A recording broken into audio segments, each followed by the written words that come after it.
Hello friends, welcome to Kalyani Sulagam. இன்றைக்கி இந்த வீடியோவில் என்ன பார்க்க போகிறோன்னா, நேத்திக்கு சண்டே ஈவினிங் கோவிலுக்கு போயிருந்தோங்க. அந்த வீடியோவை தான் ஷேர் பண்ணிக்க போகிறோம். எந்த கோவிலுக்கு போகணும், அந்த கோவில் எங்கே இருக்குது அப்படின்ற எல்லா டீட்டெயில்ஸையும் உங்ககிட்ட நான் ஷேர் பண்ணிக்க போகிறேன். அதுக்கு முன்னாடி நம்ம சேனலை இன்னும் சப்ஸ்கிரைப் பண்ணாமல் பார்த்துட்டு இருந்தீங்கன்னா சப்ஸ்கிரைப் பண்ணிக்கிங்க. கூடவே இருக்கக்கூடிய பெல் ஐக்கானையும் ப்ரெஸ் பண்ணி அதில் ஆல் ஆப்ஷனையும் கிளிக் பண்ணிக்கிங்க. மறக்காமல் லைக் அண்ட் ஷேர் பண்ணி நம்ம சேனலுக்கு சப்போர்ட் பண்ணுங்கள். நேத்திக்கு சண்டே 6 மணிக்கு நம்ம வீட்டில் விளக்கேற்றி முடிச்சுட்டு அதுக்கப்புறமேட்டு கோவிலுக்கு போனோங்க. முருகர் கோவிலுக்கு தான் போனோம். நேத்திக்கு கிருத்திகை இல்லையா, அதனால முருகர் கோவிலுக்கு போயிருந்தோம். நவபாஷண முருகர் கோவிலுக்கு போயிருந்தோங்க. இந்த கோவில் எங்கே லொக்கேட் ஆகிருக்கு அப்படின்னு சொல்லிட்டு பார்த்தீங்கன்னா, மாங்காடுலேருந்து மலையம்பாக்கம் போவோம் இல்லைங்களா, அந்த ரூட்டில் தான் வந்து பார்த்திங்கன்னா கோவில் லொக்கேட் ஆகிருக்கு. அதே மாதிரி அந்த சைடு பூந்தமல்லியில் இருந்தும் வரலாம். மாங்காடில் இருந்தும் போகலாம், பூந்தமல்லியில் இருந்தும் வரலாம், குன்றத்தூரில் இருந்தும் வரலாம். கோவில் வந்து பார்த்திங்கன்னா சென்டராக இருக்கிற மாதிரி தான் இருக்குது. நாங்கள் ஒரு 6 மணிக்கு மேலே தான் கிளம்பி போயிருந்தோம். கோவிலில் பாருங்களேன் எவ்வளோ கூட்டம் இருக்குது அப்படின்னு சொல்லிட்டு காமிக்கிறோம். அந்த கோவில் இருக்கக்கூடிய ஸ்ட்ரீட் வந்து பார்த்திங்கன்னா முழுக்கவே வந்து பார்த்திங்கன்னா 2 வீலர் 4 வீலர் ஆட்டோ கார் இப்படி ஃபுல்லாக ஜெகஜோதியாக இருந்தது. கிட்டத்தட்ட ஒரு 6:30 எங்கள் வீட்டில் இருந்து பார்த்திங்கன்னா ஒரு 1/2 hour ஆகும். 1/2 hourல வந்து பார்த்திங்கன்னா ரீச் ஆகிட்டோம் கோவிலுக்கு. நடந்து போகிறதா இருந்தால் கொஞ்சம் லேட் ஆகும். 2 வீலரில் போனதுனால ஒரு 20 நிமிஷத்துலேயே கோவில்கிட்ட போயிட்டோம். கோவில்கிட்ட பாருங்களேன் எவ்வளோ கூட்டம். அந்த 2 வீலர் போகிறதுக்கு கூட வழி இல்லை, அவ்வளோ கூட்டமாக இருந்தது. நாங்கள் போகிறப்பவே பார்த்திங்கன்னா பிரசாதம் கொடுத்துட்ருந்தாங்க, சர்க்கரை பொங்கல்.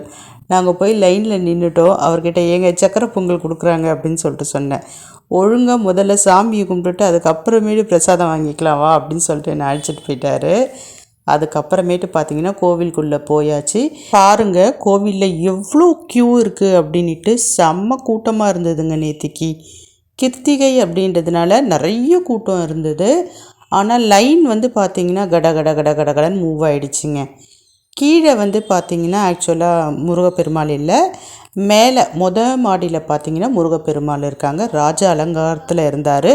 ரொம்பவே சூப்பராக இருந்தது. சாமி கும்பிட்டுட்டு நல்லபடியாக வெளியில் வந்தாச்சு. வெளியில் வரப்போ சக்கரை பொங்கல் காலி ஆயிடுச்சு. அதுக்கு பதில் பார்த்திங்கன்னா எங்களுக்கு கேசரி கொடுத்துருந்தாங்க. இந்த கோவிலினுடைய மகிமை என்ன அப்படின்னு சொல்லிட்டு பார்த்திங்கன்னா, நீண்ட நாள் தீராத வியாதிகள்லாம் இருந்ததுன்னா இந்த கோவிலுக்கு வந்தோன்னா கண்டிப்பாக நிவர்த்தி ஆகும் அப்படின்னு சொல்லிட்டு சொன்னாங்க. எங்களுக்கு எப்போவாவது டைம் கிடைக்கிறப்ப இந்த கோவிலுக்கு போயிட்டு வருவோம். எங்கள் வீட்டுக்கு ரொம்ப அருகாமையிலே தான் இருக்குது. வாக்கபிள் டிஸ்டன்ஸ் தான். ஒரு 45 minutes ஆகும் நடந்து போகணுன்னா. அதுக்குமே கம்மியாக தான் ஆகும்னு நினைக்கிறேன். நான் நடந்து போனதில்லை. 2 வீலரில் போகிறப்ப அதிகபட்சமாக 15-20 நிமிஷம்தான் ஆகும். அதுக்கப்புறமேட்டு நவபாஷணத்தை பற்றி சொல்லியே ஆகணும். பழனி முருகர் கோவில் வந்து பார்த்திங்கன்னா நவபாஷண கோவில் தான். அதே மாதிரி கொடைக்கானலில் ஒரு முருகர் கோவில் இருக்காங்க, நவபாஷண முருகர் கோவில். அடுத்ததாக வந்து பார்த்திங்கன்னா இங்கே மலையம்பாக்கத்தில் வந்து பார்த்திங்கன்னா நவபாஷண கோவில் இருக்கிறதா சொன்னாங்க. ரொம்பவே சந்தோஷம். நம்ம வீட்டு பக்கத்துலேயே நவபாஷண கோவில் இருக்கிறது ரொம்பவே மனசுக்கு திருப்தியாக இருந்தது. உங்களில் யாருக்காவது இந்த கோவிலில் வந்து பார்க்கணுன்னு நினச்சிங்கன்னா கண்டிப்பாக வாங்க. முருகர் அருள் இருந்ததுன்னா கண்டிப்பாக வந்து பார்ப்பீங்க. நீண்ட நாள் தீராத வியாதிகள்லாம் இருந்ததுன்னா இந்த கோவிலுக்கு வரப்போ நிச்சயமாக குணமாகும் அப்படின்னு சொல்லிட்டு சொல்கிறாங்க. முயற்சி பண்ணி பாருங்கள். முருகனை முழுசாக நம்புங்க. கண்டிப்பாக எந்த வியாதியாக இருந்தாலும் குணமாயிடும். இப்போ சாமி கும்பிட்டாச்சு. அங்கேருந்து ரிட்டன் திரும்பிக்கிட்டு இருக்கோம். பாருங்கள் அந்த கோவிலை தாண்டி ஒரு 5 நிமிஷத்துக்கு மேலே ஆயாச்சு. ஆனாலும் வெஹிக்கல்ஸ் எந்த அளவுக்கு நிப்பாட்டி வச்சுருக்காங்க பாருங்கள். வழி முழுக்க நிறைய வண்டி தாங்க. அவ்வளோ கூட்டமாக இருந்தது. நான் இவ்வளோ கூட்டம் இருக்குன்னு சொல்லிட்டு எதிர்பார்க்கவே இல்லை. அவ்வளோ நிறைய கூட்டம் இருந்தது. ஆனாலும் லைன் வந்து பார்த்திங்கன்னா கிடுன்னு போயிடுச்சு.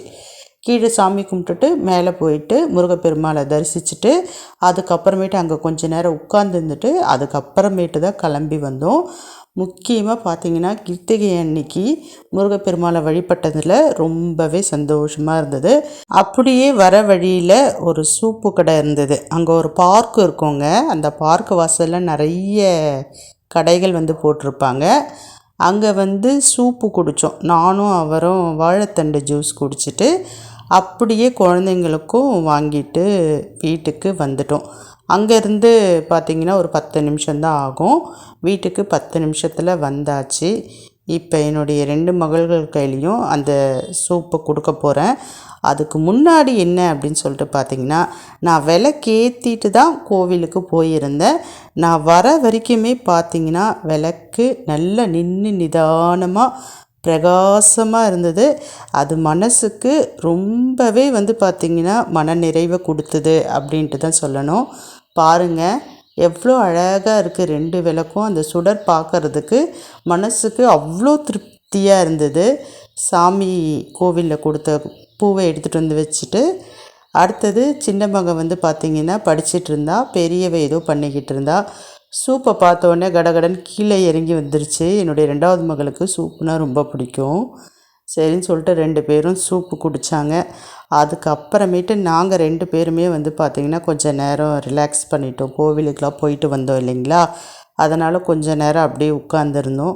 அவளுங்களும் பேசிக்கிட்டே இந்த சூப்பு அந்த சூப்பு, இது நல்லாயிருக்கும் அது நல்லாயிருக்கும், எந்த கடையில் வாங்கினீங்க, சூப்பு வாங்கிட்டு வந்து கொடுத்தா குடிக்காமல் எந்த கடையிலம்மா வாங்கினீங்க, இந்த கடையில் வாங்கினீங்களா அந்த கடையில் வாங்கினீங்களா, எவ்வளோ கொடுத்து வாங்கினீங்க அப்படின்ட்டு எல்லா கதையும் கேட்டுட்டு இருந்தாங்க. இப்படி தாங்க நேற்றுக்கு ஈவினிங் எங்களுக்கு போச்சு.